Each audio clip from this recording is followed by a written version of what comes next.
Fantastic. You should not miss it. Please જોજો તમે થિયેટરમાં જઈને. धरपकड कडक. जे पण सिनेमा हॉल છે तिथं पण हे फिल्म रिलीज झाली आहे, तिथे जाऊन बघा. બહુ જ સુંદર ફિલ્મ છે, બહુ જ ઇમ્પોર્ટન્ટ ફિલ્મ છે. બહુ સારી ફિલ્મ છે, તમારા વડીલોને લઈને જોવા જજો. તમારા હાથમાં રહેલો સ્માર્ટફોન તમને ગમે ત્યારે જેલના સળિયા પાછળ ધકેલી શકે છે. સાંભળવામાં ડર લાગે ને, પણ આ જ આજના યુગની સૌથી કડવી અને ખતરનાક હકીકત છે.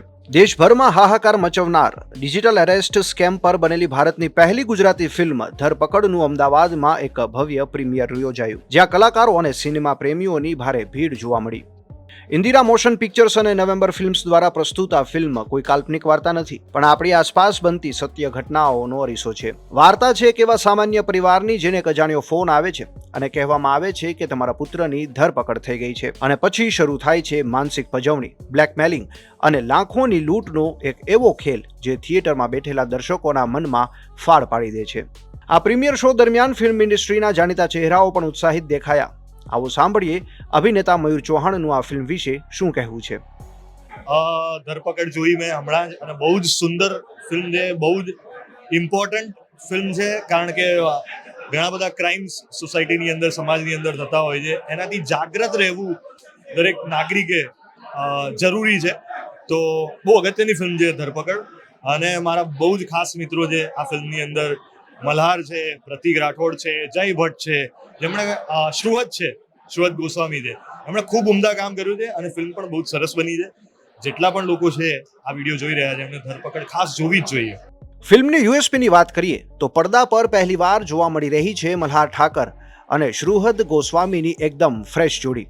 સ્કેમર્સ સામે જંગ છેડતા મલ્હારનો અંદાજ અને બંનેની કેમેસ્ટ્રી પ્રેક્ષકોને જકડી રાખે છે. ચાલો સાંભળીએ પીઢ અભિનેત્રી ભાવિની જાની અને તર્જની ભાલડા આ ફિલ્મ વિશે શું કહે છે. બહુ જ અમેઝિંગ ફિલ્મ છે. It is so very well directed. The music is amazing. બધાના પરફોર્મન્સીસ બહુ મસ્ત છે. ઇટ્સ ઓલ્સો અ ફિલ્મ બહુ મોટા કોઝ માટે છે અત્યારે, જે ડિજિટલ અરેસ્ટ થતા હોય છે ને સ્કેમ્સ થતા હોય છે, પણ overall also film is so entertaining. It's so nice. અને આવા થ્રિલરવાળા કન્સેપ્ટમાં હિલેરિયસ બનાવવું ઇટ્સ વેરી ડિફિકલ્ટ. તો ફિલ્મે એ બી બહુ સરસ રીતે અચીવ કર્યું છે. સો કુડોસ ધ એન્ટાયર ટીમ. બહુ જ મસ્ત. જરૂરિયાત કરતાં બી વધારે એક જિમ્મેદારી કહીએ ને આપણે, એને શું હોય છે ગુજરાતી વર્ડ, એના માટે, બિકોઝ એક રિસ્પોન્સિબિલિટી છે આપણી આવી ફિલ્મ્સ જોવાની, સો દેટ આપણે આપણા આજુબાજુના જે વડીલો છે, આપણે બધા અવેર રહી શકીએ આ પ્રોબ્લેમના કારણે. બહુ સરસ, એકદમ અલગ ડિફરન્ટ ટાઈપનો સબ્જેક્ટ. અને મને એમ લાગે છે કે ફિલ્મ તો મજાની છે જ, પણ પબ્લિકને જેને જોવું છે એને તો મજા પડી છે, પણ આમ જનતાને કોઈ ફિલ્મ આટલી અસરકારક નીવડી શકે એ જે વ્યક્તિ છે દરેકે આવીને જોવા જેવી છે. આજનો પ્રોબ્લેમ છે, આજનો સળગતો પ્રશ્ન, અને એને જે રીતે મૂકવામાં આવ્યો છે ટોટલી ડિફરન્ટ. અત્યાર સુધીમાં જેટલી ગુજરાતી ફિલ્મો આવે છે એમાંથી સાવ અલગ, તદ્દન અલગ, અને એક્ટરો બધા તગડા. અમારે તો રોણીમાંનું ટેણી હોય એટલે કશું કહેવાનું હોય નહીં, તો શ્રેષ્ઠ હોય.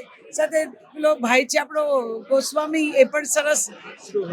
શ્રુહદ છે, જય છે, એટલે ઓલમોસ્ટ. અને બીજા જે નવા પણ છે, પ્રશાંતભાઈ છે, તે બીજા નવા પણ એટલા સુંદર, એક જણાએ એટલું અદ્ભુત કામ કર્યું છે કે સીટ ઉપરથી હલવાનું મન નહોતું થતું. એવી કડક ફિલ્મ છે, કડક. ધરપકડ કડક. જોજો, મજા પડશે. ડિરેક્ટર અનીશ શાહે મધ્યમ વર્ગીય પરિવારની લાચારી અને ક્રાઇમ થ્રિલરના સસ્પેન્સ વચ્ચે જે બેલેન્સ રાખ્યું છે તે કાબિલે તારીફ છે. ફિલ્મમાં ઇન્સ્પેક્ટરની દમદાર ભૂમિકામાં પ્રતિક રાઠોડ, જય ભટ્ટ અને રવિ પાટીલ જેવા કલાકારોએ વાર્તાને વધુ મજબૂત અને જીવંત બનાવી છે. ફિલ્મમાં પોતાના પાત્ર વિશે આ કલાકારો શું કહી રહ્યા છે, ચાલો જોઈએ. સાચું કહું તો મજા એક્ટિંગમાં જ આવે છે, કારણ કે એ પહેલો પ્રેમ છે, અને થોડોક અનુભવ થયો એટલે હવે સારો ખરાબ બધો ટ્રાયલ એરર કરતા એટલે પછી મને એવું થાય છે કે જેટલું હું શીખી શક્યો છું એટલું બધાને આપણે શેર કરી શકીએ. એટલે હું જ્યારે સમય મળે ત્યારે વર્કશોપ્સ પણ લેતો હોઉં, પણ પહેલો પ્રેમ તો એક્ટિંગ જ છે. સર, આ તમારું પાત્ર એક દમદાર પોલીસ ઓફિસરનું આમાં ટ્રેલરમાં પણ લોકોને ખાસું એવું ગમ્યું છે, પિક્ચરમાં પણ તમે ધમાલ કરી રહ્યા છો. તમારા મુંબઈ સમાચારના માધ્યમથી તમારે કેવું હોય, દર્શકોને ખેંચવા હોય, મતલબ અપીલ કરવી હોય, તો એવા કયા એલિમેન્ટ્સ છે કે દર્શકો આવશે અહીંયા થિયેટર સુધી, શું છે? મારા હિસાબે આ ઇન્ડિયાની પહેલી ડિજિટલ અરેસ્ટ પરની ફિલ્મ છે. ઇન્ડિયાની પહેલી છે.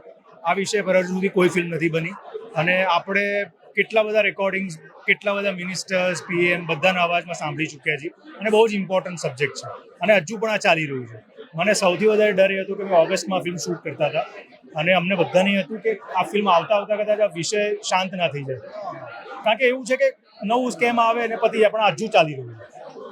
બહુ એટલે આ બહુ ગંભીર વિષય છે અને બહુ આ ગંભીર વિષયને જેટલું મનોરંજન સાથે મૂકી શકાય એટલો પ્રયત્ન કર્યો છે. એટલે બધા લોકોએ વિષયને સમજવા માટે અને માણવા માટે તો જોવી જ જોઈએ અને બધા આવશે મને એવું લાગે. મારો ઉછેર જ સૌરાષ્ટ્રનો છે એટલે સૌરાષ્ટ્રની ભાષા હું એટલે બોલું જ છું, ઘરે તે જ બોલાય છે અને વત્તા જે પ્રકારનું પાત્ર હતું અને જેવું કાઠિયાવાડી બોલવાનું આવે એટલે મજા આવી જ જાય એમ.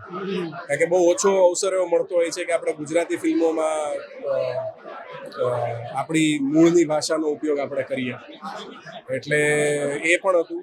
પ્લસ કારણ કે વાર્તા એવી જોગ્રાફીમાં સેટ થયેલી છે એટલે એમાંથી કદાચ સેજ અલગ કોઈક પણ વ્યક્તિ આવ્યું હોય અને એના પણ ઇનિબિશન છે, એના પણ એસ્પિરેશન છે, એટલે એ બધી વાતને આવરી લેતા અને પ્લસ અનીશ શાહ જેમણે ડિરેક્ટ કરી છે એમણે એક છૂટો દોર આપેલો કે તમે તમારી રીતે પાત્રને ઇન્ટરપ્રિટ કરો અને બસ આ એનું જ પરિણામ છે જે તમે જોયું. થિયેટરમાં તો જવાનું એક જ રીઝન હોય છે કે એન્ટરટેનમેન્ટ, અને એન્ટરટેનમેન્ટ સાથે ઇન્ફોર્મેશન, સાથે એડ્યુકેશન, સાથે થ્રિલ અને સાથે એક અલગ પર્સપેક્ટિવ મળે સોસાયટીનો. કારણ કે આપણે ઘણીવાર કહીએ છીએ કે ફિલ્મોમાં એવું બતાવાય છે જે સોસાયટીમાં નથી હોતું, પણ ખરેખર ફિલ્મો બને છે સોસાયટીની વાર્તાઓમાંથી. બિલકુલ. એટલે આ એમાંની જે એક વાર્તા છે ને અત્યારે બહુ જ સોશિયલી રિલેવન્ટ વાર્તા છે.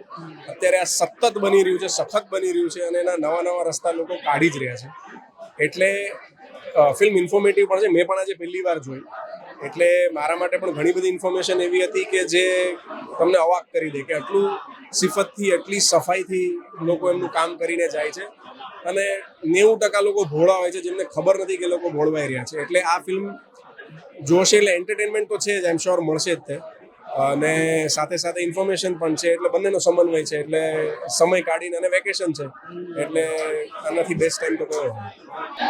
બહુ આનંદ થાય છે. હું અહીંયા જ મોટો થયો છું ગુજરાતમાં, અને એ જ ભાષામાં આપણે કામ કરીએ જ્યારે તો બહુ સુંદર ફિલિંગ છે પોતાની ભાષામાં કામ કરવું. મેં મરાઠી ફિલ્મમાં કામ કર્યું છે, હિન્દી ફિલ્મમાં કામ કર્યું છે, ઇન્ટરનેશનલ હોલિવૂડના પ્રોજેક્ટમાં પણ કામ કર્યું છે. તો હા, 3 ભાષા પર હું કામ કરું છું, हिंदी, गुजराती અને मराठी. ખાસ કરીને मुंबईની ऑडियन्स तर सगळेच मित्रांनो, आता आपण वेगवेगळे सिनेमा बघत असतो गुजराती वगैरे, पण हे जे गुजराती फिल्म आहे वेगळं आहे, खूपच डिफरन्स आहे याच्यामध्ये. खूपच मजा येणार तुम्हाला बघायला. खूपच सस्पेन्स आहे त्याच्यामध्ये, मिस्ट्री आहे आणि जे सायबर फ्रॉड होतात, डिजिटल अरेस्ट, त्याच्यावर हा पहिला सिनेमा आहे इंडियातला जो पहिल्यांदा बनला आहे. म्हणजे खूपच वेगळा विषय आहे आणि खूप सुंदर काम केलं सगळेच कलाकारांनी. बॅकग्राऊंड म्युझिक सुंदर आहे, सिनेमॅटोग्राफी पण सुंदर आहे. तर नक्कीच मुंबईतले जे पण सिनेमा हॉल्स आहेत तिथं पण हे फिल्म रिलीज झाली आहे, तिथे जाऊन बघा, मजा येणार. પ્રીમિયરમાં આવેલા મહેમાનોનું માનીએ તો આ માત્ર એન્ટરટેનમેન્ટ નથી, પણ દરેક સ્માર્ટફોન વાપરનારા વ્યક્તિ માટે એક સચોટ ચેતવણી છે. પ્રીમિયર શો પૂરો થયા પછી પબ્લિકનો રિસ્પોન્સ કેવો રહ્યો, આવો સાંભળીએ દર્શકોના જ મુખેથી. આ મૂવી બહુ જ સરસ છે. ધરપકડ મૂવી જે અમે જોઈ એકદમ સસ્પેન્સ છે, છેક સુધી ખબર જ નથી પડતી કે આ બધું શું ચાલી રહ્યું છે. સાથે સાથે આમ કોમેડી પણ છે, અમુક સેન્સ ઓફ હ્યુમર પણ છે. બધાએ આ મૂવી જોવી જોઈએ. આપણને એવું લાગે કે આ સ્કેમ થઈ રહ્યો છે પણ એક પર્પઝથી થતો હતો જે અમને આમ લાસ્ટમાં ખબર પડી. એટલે એટલી સસ્પેન્સ હતી, એકદમ જકડી રાખે છે કે હવે શું થશે, હવે શું થશે. એટલે ખરેખર બહુ મજા આવી મૂવી જોવાની. તમે બધા જ ભૂલ્યા વગર જોવા જજો. બહુ સરસ મૂવી છે. મિત્રો ફરી એકવાર આપણી સાથે જોડાઈ ગયા છે ફિલ્મના રિવ્યૂ માટે ગુજ્જુ સંજુ બાબા, અને હંમેશની જેમ એની જે આગવી શૈલી છે, એની સ્ટાઇલ છે, એમાં સાંભળવે. संजू बाबा, धरपकड़ फिल्म જોઈને કેવી મજા આવી આપને? ये पीछे नॉइज सुन रहे हो ना, बोले तो इतना बेहतरीन मूवी है. क्या ही मैसेज दिया इन लोगों ने. मतलब जो ये सारे स्कैम हो रहे हैं, आपको मतलब फ्रॉड कॉल आते हैं, बैंकिंग से फ्रॉड होते हैं, बहुत सारे ऐसे फ्रॉड हैं जो पूरा मूवी के अंदर दिखाया गया है. पहली बार ऐसा कोई गुजराती फिल्म बना है जो आपको सोशल मीडिया से लेकर सोशल नेटवर्किंग के बारे में अवेरनेस करता है. બહુ સારી ફિલ્મ છે, તમારા વડીલોને લઈને જોવા જજો. તો તમને ખબર પડશે કે શું ના કરવું અને કેવી રીતે ફ્રોડથી બચવું. એના માટે આખી ફિલ્મ બનાવી દીધી. ગવર્મેન્ટ તો એક મેસેજ આપે છે, આ લોકોએ તો આખી ફિલ્મ આપી છે. तो बोले तो पब्लिक एक बार जरूर से फैमिली के साथ में ये फिल्म देखने जाना मांगता है. धरपकड़, समझे क्या? મૂવી સો અમેઝિંગ. ધરપકડ બહુ જ મસ્ત મૂવી છે. પ્લીઝ જોજો તમે થિયેટરમાં જઈને, બહુ જ ગમશે બધાને. ફિલ્મ સારી છે. સ્ટાર્ટિંગથી ઇન્ટરવલ સુધીમાં થોડું પકડે છે અને ઇન્ટરવલ પછી પણ સારું એવું સસ્પેન્સ છે, જોવાની ખૂબ મજા આવશે. પિક્ચર સારું છે. અત્યારે જે ડિજિટલ ની જે ચોરી થઈ રહી છે, જે બી થઈ રહ્યું છે, ફ્રોડ થઈ રહ્યું છે, એના માટે લોકો જાગૃત થશે. હવે આ પિક્ચરનો મેઇન વસ્તુ જ એ છે કે લોકોને જાગૃત કરવા કે આ જે ફ્રોડ થઈ રહ્યું છે ડિજિટલ અરેસ્ટનું, એનાથી પબ્લિક જાગૃત થશે. અને પિક્ચરમાં સસ્પેન્સ સરસ છે. એ સસ્પેન્સ તમે આખું પિક્ચર જોશો તાર જ જોવાની મજા આવશે. એટલે તમારે પિક્ચર જોવા આવવું જ પડશે.